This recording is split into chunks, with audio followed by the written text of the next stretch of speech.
Coucou les filles, j'espère que vous allez bien. On se retrouve aujourd'hui pour une nouvelle vidéo, conseil pour bien préparer ses vacances, son voyage et surtout pour que ça vous revienne le moins cher possible. Et du coup dans cette vidéo vous allez trouver un petit peu comment moi je fonctionne pour construire mes voyages, mes vacances. On va parler du trajet, de l'hébergement, des activités sur place, de la location de la voiture, grosso modo un petit peu tout, et ça va je pense vous aider à préparer vos vacances pour l'année prochaine. Donc dans cette vidéo il va y avoir deux types de voyageurs. Il va y avoir le voyageur qui n'a pas du tout envie de s'embêter à récupérer un billet d'avion, un hébergement, une location de voiture, tous les petits postes de voyage nécessaires pour fabriquer votre voyage. Donc pour cette personne là, vraiment je vais recommander quelques sites connus et d'autres un peu moins connus que j'ai découvert il n'y a pas si longtemps. Donc ça va être des ventes privées en général.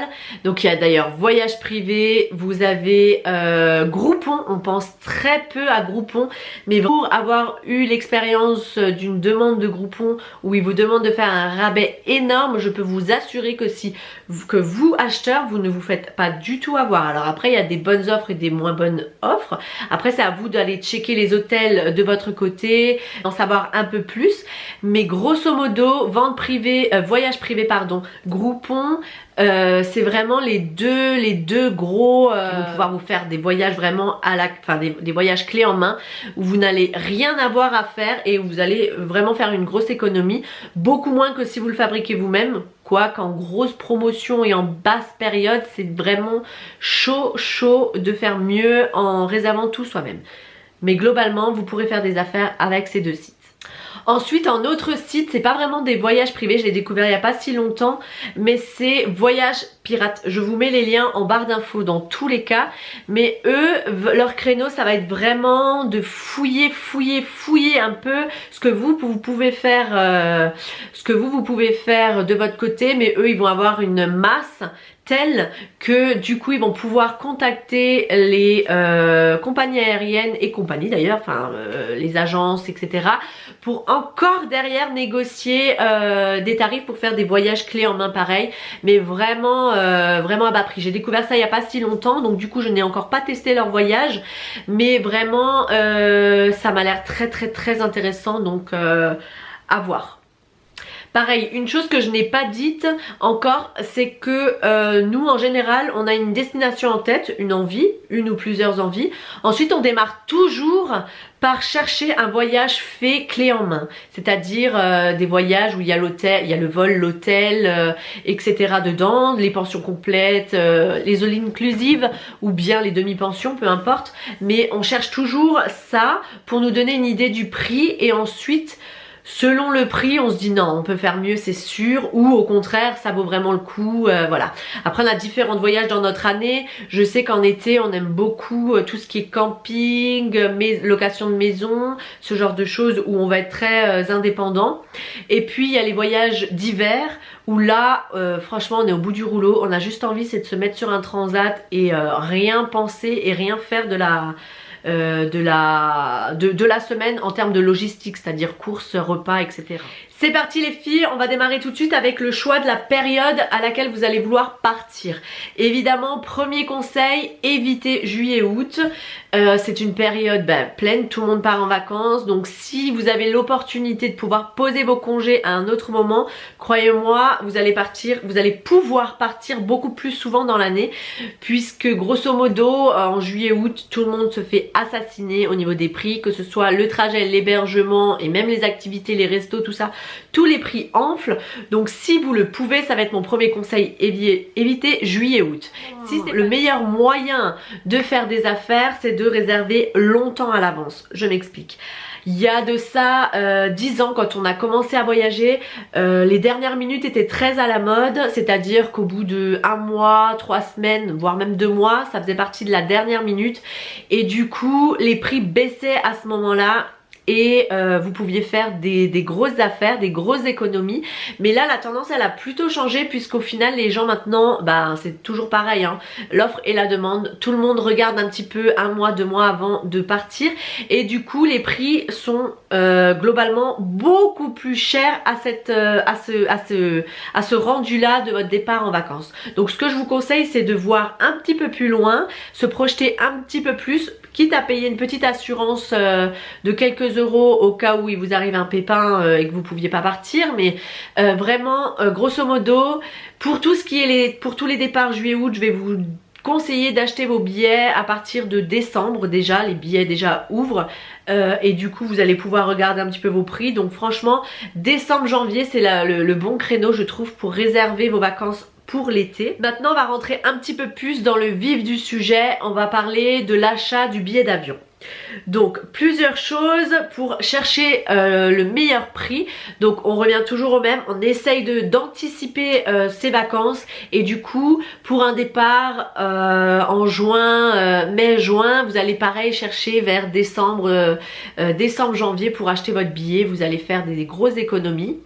Quand vous partez hors saison comme ça, vraiment je vous conseille de pour le coup tester des dernières minutes, mais dernière minute, la vraie dernière minute, c'est-à-dire 1 à 2 semaines avant votre départ, vous allez regarder et là vous allez peut-être trouver des petites offres, même dans les voyages tout compris. Donc pour le choix de la période, essayez de faire quoi que vous choisissiez, si vous partez en juillet, août ou alors en hors saison, mais essayez de vous laisser un délai de 4-5 mois pour voir les prix des billets. À ce moment là vous commencez à regarder, vous laissez un petit mois de rab et vous voyez comment évolue le billet. De toute façon un billet d'avion, pour comprendre, soit il y a des erreurs de prix, ça arrive très rarement, moi ça m'est jamais arrivé, soit le prix varie en fonction de l'occupation dans l'avion. Donc après c'est un coup de bol hein. Si vous tombez sur une offre folle comme là par exemple on descend sur Bordeaux à un prix de 16,50 €, là j'ai pas hésité, j'ai pas attendu 2 jours avant de voir comment évoluait mon billet, parce que 16,50 € pour voler, voilà, il y avait aucune chance que mon billet baisse encore quoi. Par contre qu'il augmente c'est évident. Là actuellement il est quand même à 300 €, on est à 1 semaine du départ, donc grosso modo j'ai fait vraiment une bonne affaire. La location, ce qui est pour l'achat du billet d'avion ou de la location de la voiture, quand je dis longtemps à l'avance, c'est-à-dire au moins 5 à 6 mois. Quand je parle dernière minute, ça va être vraiment 1 mois avant, mais le mieux c'est 2 semaines, 3 semaines avant. Par contre, n'achetez jamais votre billet d'avion, au grand jamais, comme 3 mois avant votre départ, parce que là vous êtes pile poil dans la tranche où là ils vont vous assassiner au niveau du tarif, vous voyez. Soit vous le faites longtemps à l'avance, soit vous attendez la dernière minute. Pour rechercher le meilleur prix, donc vous allez chercher sur différentes plateformes, soit comparateur de prix, je pense à eDream, Kayak, enfin et compagnie, il y en a plein. Soit je vous conseille fortement de naviguer en privé sur ces différents sites, pour que justement ces sites là ne puissent pas vous reconnaître et du coup gonflent leur prix, parce que plus on va regarder un site, plus le prix augmente. Il y a aussi un petit conseil, moi j'ai jamais trop vu de différence, mais j'essaie toujours de le faire quand même ma foi, c'est de regarder vos billets d'avion un mardi vers 15 h.